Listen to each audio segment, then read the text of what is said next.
Hi everyone. Now I am going to discuss R programming for data visualization with ggplot function. First, I will discuss box plot for a continuous variable by some categorical variable.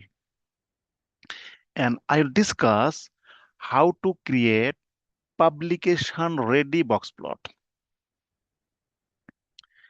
Our second plot is histogram. Generally, to assess the distribution, mainly normal distribution, we use histogram.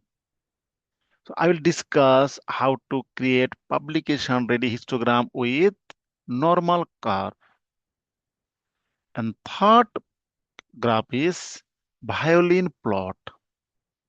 Mainly, we use violin plot for highly skewed data like biomarker or income, expenditure, etc.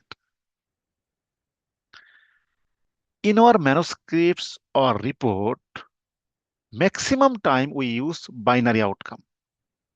So how to create bar plot for binary outcome? I'll discuss A to Z and obviously publication ready graph, and then I'll discuss how to create a bar plot for multiple binary outcome. And then finally, I will discuss how to create bar plot for categorical variable like nutritional status. Thank you.